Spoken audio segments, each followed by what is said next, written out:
Everyone, Walter Crosby with Helix Sales Development, your host of Sales and Cigars. So my guest today is Dejan from Grow and Scale, and it is a little different interview than I anticipated. He's got a cool niche that they're working with companies on. So if you've got competitors, and your competitors are kicking your butt or stealing little bits of your share of the wallet, Dejan's got a great program to help you counteract that and change the tide of that. Get you win rates up, get your sales cycle to get shorter. He's going to help the sales team, he's going to help the marketing team, he's going to help leadership understand, he's going to help the product guys. So if you have that issue, it's a great episode. So go grab a cigar, grab a cocktail, strap in for another fun episode of Sales and Cigars.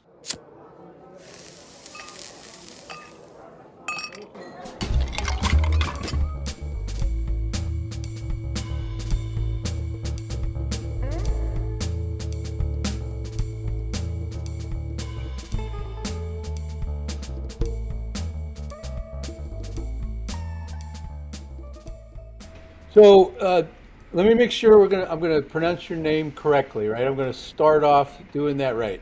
Dejan, is that right? Dejan. Dejan. Okay. Right. I I'm not good with phonetic spelling. So Dejan. So I appreciate you taking some time to jump on the old podcast with me, and I'm looking forward to having a chat. Awesome. Thanks for the invitation. I'm super pumped about this one.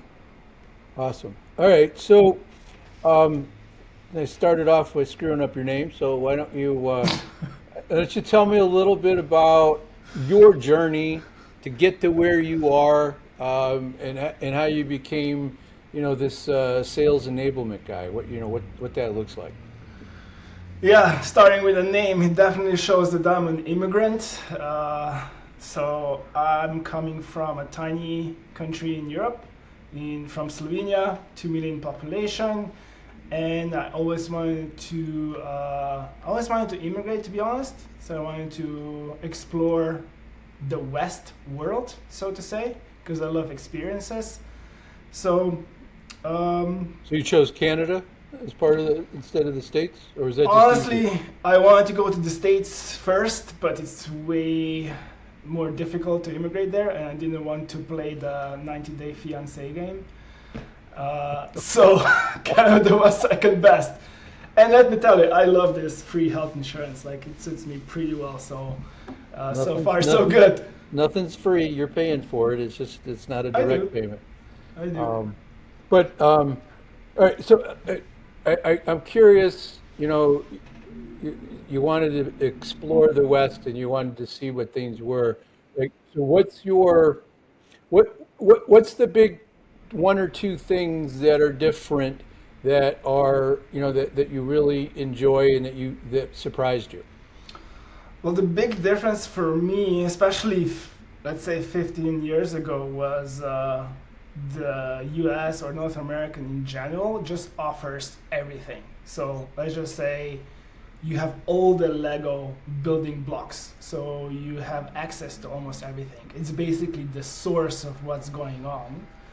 And Slovenia, where I want to say it's the top 1% country in the whole world in grand terms of everything, but it doesn't have that many Lego pieces. You can probably build like 3 different things and it's all beautiful and safe and nice, but you only have one life, so I just wanted to explore all the options that life can offer. So, Right, that's good.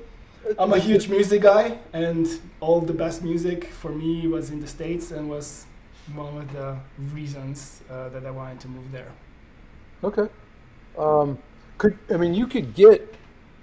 You could get music there, right? It just wasn't like right away. There was a delay, or was that because you're not old enough for 8 tracks, you're not old enough for cassette tapes and CDs? Probably were CDs a thing when you were younger? Yeah, I was such a freak that I used my lunch money to buy CDs. So my mom gave me, hey, here's for a sandwich. And I thought, hey, if I don't eat for 4 days, I can buy a new album on a CD.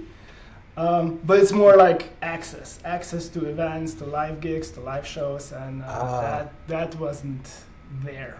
We had So a pretty rich punk rock scene there, but not as much in terms of diversity. so YouTube and the Stones and people didn't flow through Slovenia all that often. You had to go someplace else to check them out. Yeah, yeah. Unfortunately, Okay. not. All right. And so you're in Calgary, um, and I live in the States, and we like to think of Canada as our friendly neighbors of the north. Um, it's sort of like, an attic. We go up there, it's nice, there's some fun stuff up there, but I wouldn't want to live there because it's my attic. Because it's freaking cold up there, and a lot of snow. Did that surprise you? Was that what you were expecting? No, we've got winters in Slovenia too, and honestly, I really like four seasons Hmm. because the one thing that I can focus on during the winter time when it's minus 30 degrees Celsius, which means super cold, Yeah. uh, I can get a lot of work done. It's dark outside, and okay, I'm just gonna plan, research, write, produce, build. Because if it's nice like today, I want to be outside. Probably want to Yeah. hike, I want to go on a bike, walk my dog. I don't want to be inside if it's blue skies and sunshine. But wintertime, moody, I can just get a lot of shit done. Got it. All right. So I get why you moved. So like, talk about how you got to the sales thing, because that's usually an interesting story there. How'd you get into that? Yeah, I'm not trained salesperson and I'm not coming from sales background. Where I do come from is marketing. So I work with early stage startups in marketing fashion, and I was one person marketing department. And I got to research and learn anything about marketing on my own. Got really good in content marketing because we didn't have budgets for paid marketing, so I had to figure out a channel that works the best with zero budget, and that was content. And content is, hey, you just need to produce the best content out there, and you're gonna get results. But then after a while, once you get content, then the next problem is, okay, we've got attention now, but we're not converting to sales. So the next step in this so-called sales and competitive enablement is you're still producing content, you're still doing research, but instead of producing content externally for a website, now you help salespeople with tools, collaterals, assets, so they can close way faster. And this was the really interesting part because content game usually you'll see results 6 9 months after you start, but if you know what your objections are on the sales department, who your competitors are and how to talk about competitors, so you get more trust, you get that revenue really fast. Okay. So I mean, your niche, right? Your approach, let's call it that, is that sort of competitive sales enablement, and that was intriguing when I was looking at doing a little research on what we would talk about. I haven't heard that before. I think Mhm. that's yours. You own that. So you're talking to business owners and senior salespeople. So who are the people you help, and talk a little bit about how your approach is a little different than what they might be doing. Yeah, it usually doesn't fall under sales, so that's why maybe it slips by. It usually falls under product marketing managers. So I usually work with tech companies that are mid-market, scale-ups, post-Series A, post-Series B, or enterprises, um, which are in very competitive fields.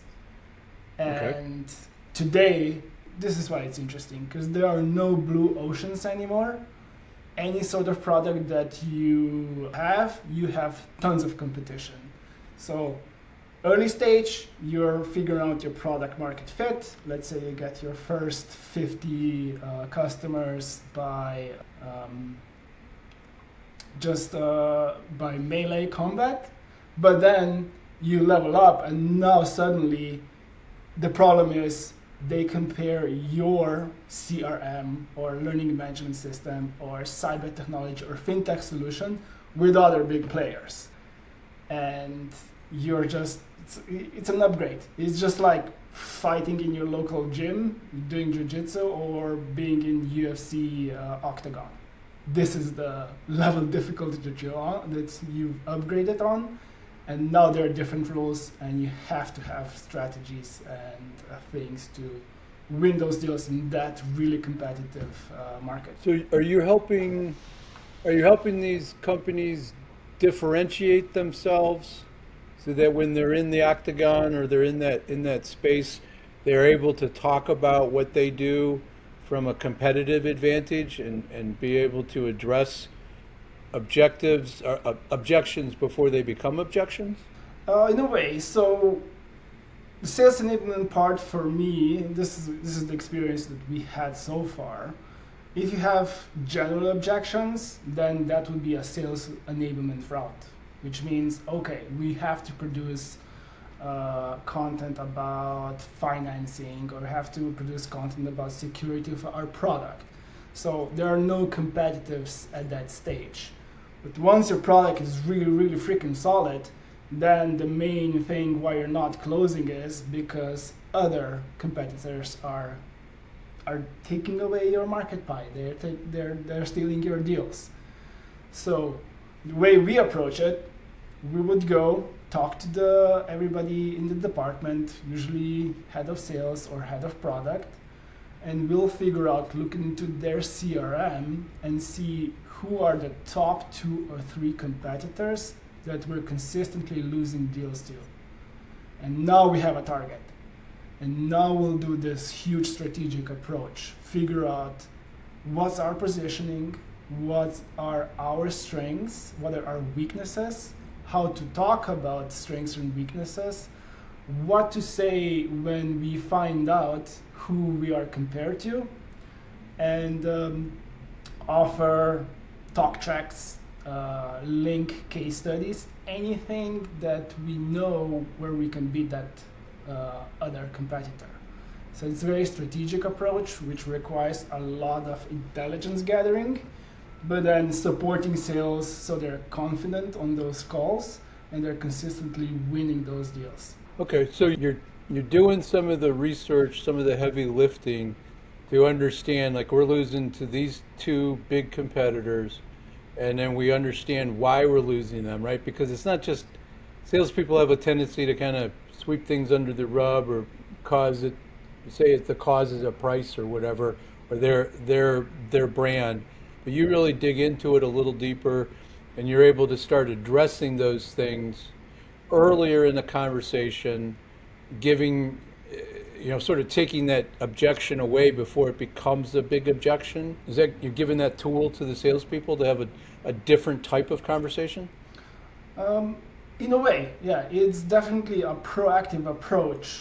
So any tech companies out there that are listening to this, they've probably done win-loss analysis at one point, and they know where are they losing deals. So they figure out where the product is making sense, how they can improve it. But the one thing that they will see is there are rivals coming into the later stages of the open deals. And now the thing is, how do we prevent to lose the deals towards those clients? And that is where, okay, let's go back, let's listen to all those talks. If the pricing is the issue, that's great. They're probably not a target fit for us, right? Our product is stellar.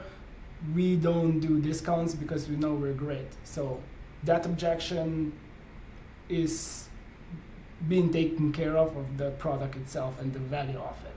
Premium product, premium pricing. That's what Exactly.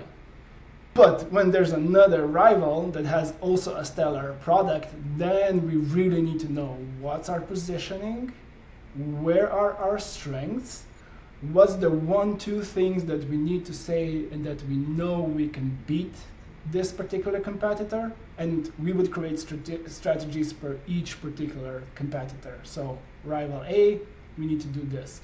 Rival B, we need to do this. And we know how to defend exactly against this competitor. For example, we know that, let's say, a competitor's product is much more comprehensive. They have a lot more features. So a tactic for us would be, great, listen, Kyle, that's great. We know our competitors. We know they have a lot of features. What we are really all about is nailing down this essential features. Our security is top notch, and we have amazing case studies of the companies that look exactly like you. But this is done per particular rival, particular objection, and that requires a lot of intelligence gathering. So it's all nested on objective data from research outside and primary resources inside the company. Hey, thanks for being part of the Sales and Cigar community. I wanted to share that I wrote a book, The 7 Critical Mistakes CEOs Make with Their Sales Organization. The CEOs who've read it tell me I cut to the chase quickly, get to the point, explain exactly what they're experiencing, why they're experiencing it, and how to fix it. So if you want a free copy, go check out the link in the show notes. Now let's get back to the interview. So you're pulling from outside what's really going on with a competitor, what they're talking about, you're understanding how they're positioning your product, and then you're able to take that intelligence and provide the messaging for the sales team to be able to talk about their product in a way that is provides them a way to differentiate but also take an advantage over their competitors. So that you're giving them a tool to put into their toolbox, and you're doing the research that most companies don't have the people to do, they don't have the time to do it, and you're giving them that a competitive advantage. Is that fair? Exactly. Yeah, exactly. It's equipping them. Like, if we figure out that your sales force are your soldiers, you're equipping them with the tools they need to win that mission, right? And what do you need? You need to know where your enemy is. You need to know your enemy's weaknesses and strengths. You need to know what to do at the right time. You need to have access at the right assets, equipment, and tools. And usually the biggest pitfall once companies invest in competitive enablement is they try to do too much too soon. So they give them like essays of intelligence. But let's be honest, a salesperson is not going to use like Bible books of information. They Nope. need this in one little nice collateral that is easy to access and gives them the information they need at the right time, at the right place. So I can say that salespeople, because I'm a salesperson, I've been one for a long time. We need the right words to know how to access those at the right time in our sales process, right? If we don't want to throw stuff out too early, so we need those bite-sized pieces, right? And that's what you're able to do is give that analysis to the leadership, pull that out of them, pull it out of the competitors, and then give it to them in bite-sized pieces so the salespeople can execute. Or you're not just throwing this like fire hose of data on top of data. You're giving them the pieces that they need to be successful. Does that kind of put it into perspective? Because salespeople we're not rocket science people. Yeah, exactly. I like the way you put it. It's not me teaching salespeople how to do their job because they are 500 times better. It's just equipping and supporting them with the data they need, which is trustworthy and it's fresh and it's right there accessible to you in the format that they like to consume. But and it's also relevant, right? It's Super relevant to relevant. the conversation that they're having, right? That they can use those nuggets when the right time comes along, and you're not telling them how to do it because when we first started talking, you were like, I'm not a sales guy, and it's like, okay, I understand why you said that now, right? Because you're not telling the salespeople how to do it. You're giving them the words to use and when the right timing might be to use it, and then they can pull it at the right time. Because you might have 5 competitors, and you only have 2 of them in the deal that you're working against, and then you just need to pull those pieces together. So the data and the intelligence that you put together, how do you deliver that? How is that made available typically to the sales team? Is it inside the CRM or some other piece? Yeah, it's completely catered towards the organization that we're working with, because we're not trying to introduce a lot of changes at one point. So we have organizations that are very sophisticated. They use software like HighSpot. They use competitive intelligence platform like Crayon or Clue. So we can deliver in HighSpot. You can access this battle cards and collaterals and assets right there. But we have clients that don't have that software, so we'll go and see what are their day-to-day working habits. So So you if they can, need it in Google Slides, we'll put it in the Google Slides, yeah. or in Notion, or in Google Docs. The one thing that is important for us is, are you going to use this intelligence? Is the intelligence fresh and new and accessible to you? And then most importantly, let's see win rates against this competitor that we produce these assets for. And now we can, after this metrics and report, now we can scale towards other products in our organizations, or we can scale it towards other competitors. So the business owner that's out there listening right now, you can work with whatever tech stack they have Mhm. that their sales team is using, and make this, you're sort of tech neutral.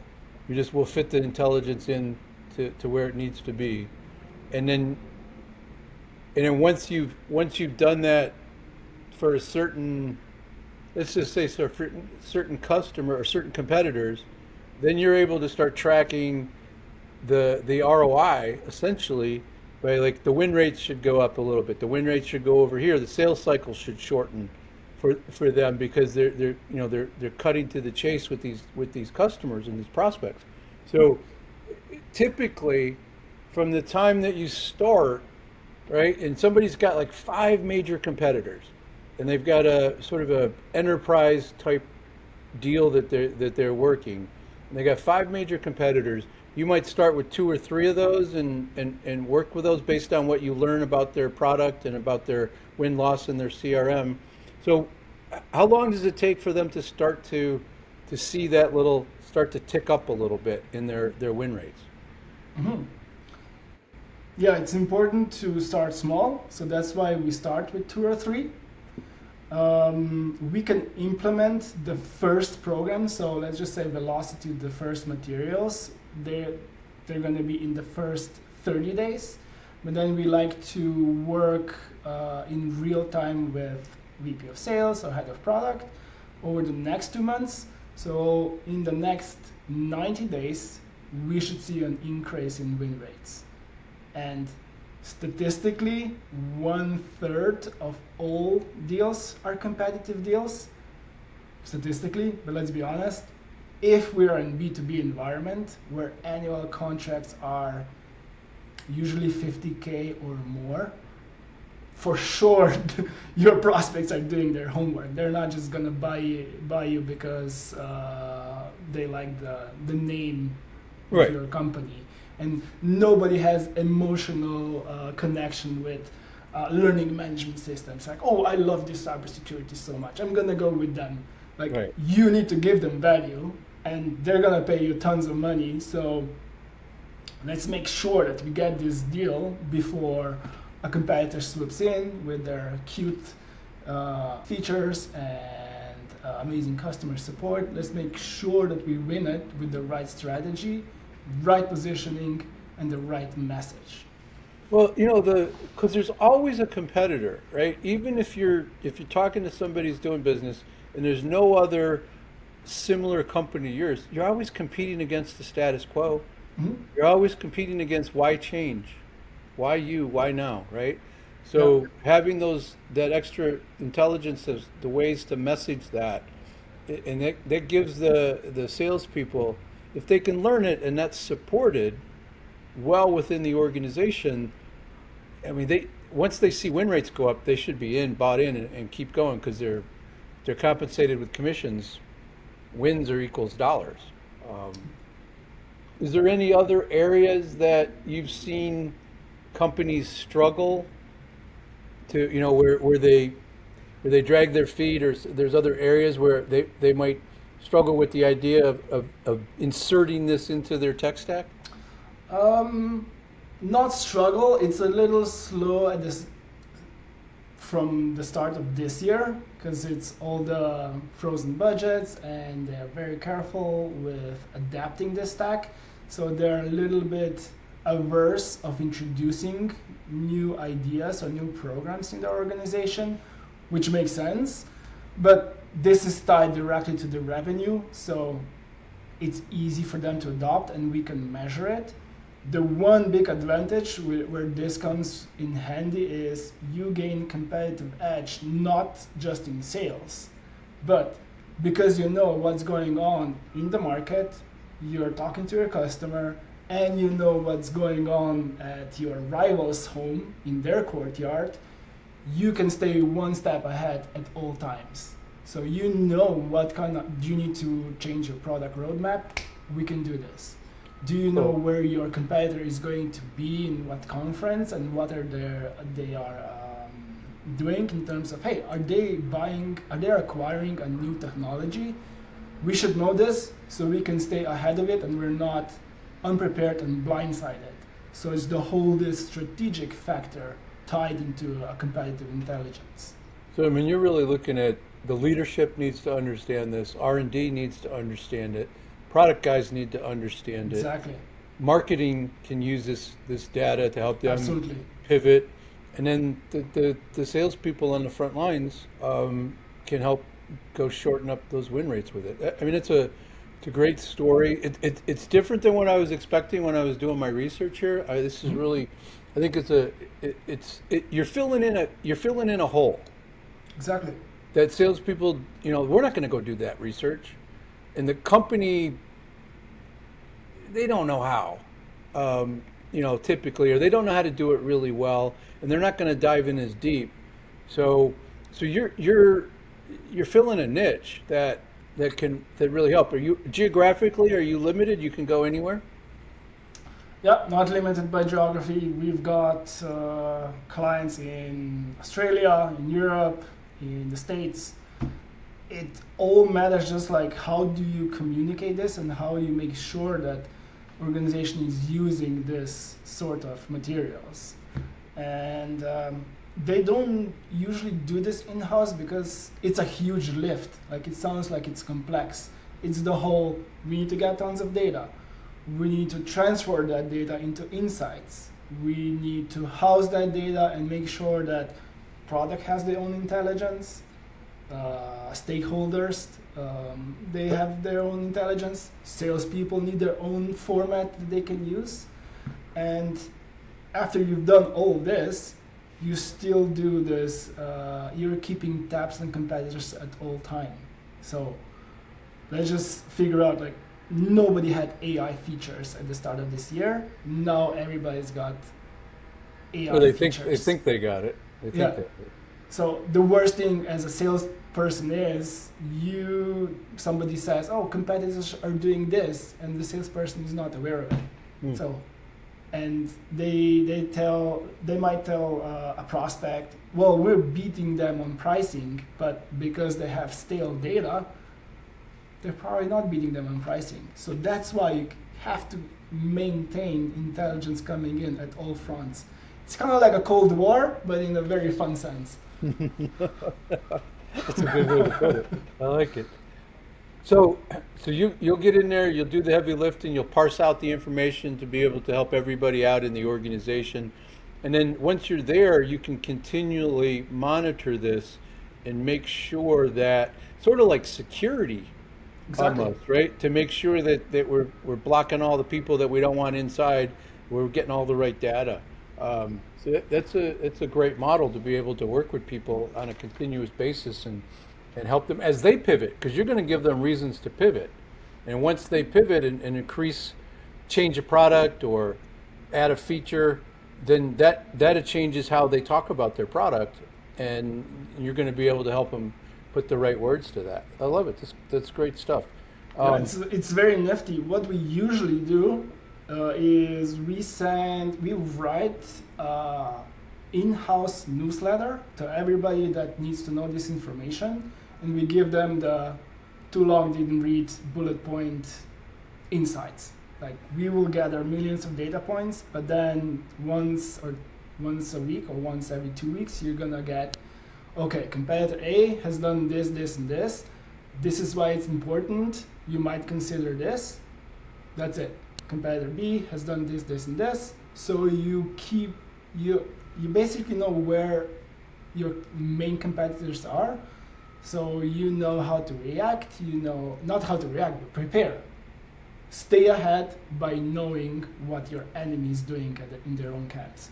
and everybody needs to hear that information in the context that they need to hear it, right? Research is different than Exactly. sales, and marketing is different than leadership. So, so let's assume that if somebody heard something here that they want to reach out to you, what I'm going to have your website in the show notes. I'll have your resource, your program assessment in the notes. Is there what's the best way to reach out to you? What would you recommend somebody to learn more about what you're doing? Oh yeah, website is usually the best. So growingscale.com. I have a 2 minute strength assessment of your compete program right now, which is at growingscale.com/sales and cigars all together. Okay. And I'm on LinkedIn almost 24/7. Just copy paste my name. I'll be So there. we'll have all that in the show notes for people to go just a click away to get to you. Um, I love it. I mean, great stuff. I really appreciate that. Last question I always ask my guests. Um, you know, sales and cigars. So, do you have a relationship or a story around cigars? Uh, I'm not a smoker, but I did have my fair share of cigars when I was living in Portugal. So it came Hmm. together, whiskey and cigars. But Whiskey and last, cigars or port? like whiskey and cigars kind of fit together. But port is also delicious on its own. I, But I love what. I've been straight edge since last year. I had a gnarly injury, and I just stopped drinking and stopped smoking, and now I'm living this boring straight edge lifestyle. Yeah, but healthy's good. There's nothing wrong with that. Um, I tell you, having to me a nice old tawny port with a cigar. That's a great way to end a meal. A great way to end even if you just have the port. That's just a great way to end a great evening. So you've gotten around a little bit. Portugal, Slovenia, Canada, right? Yeah, I've been around Middle East, and now Canada is my home. But I really love my country as well. And if anyone is considering visiting Europe, don't sleep on Slovenia. It's an amazing place. Awesome. All right, man. Thank you very much. I appreciate the insights, and I think there's some companies that can really benefit from the niche that you're carving out. So great job. Thank you. Thanks so much, Walter. This was fun. Hey, thank you for being part of the Sales and Cigars community. I want to take a quick second to share that I'm doing a free sales hiring challenge this month. I'm going to give you everything you need to hire sales superstars and avoid the sales duds. Check out the link in the show notes to be able to sign up for free.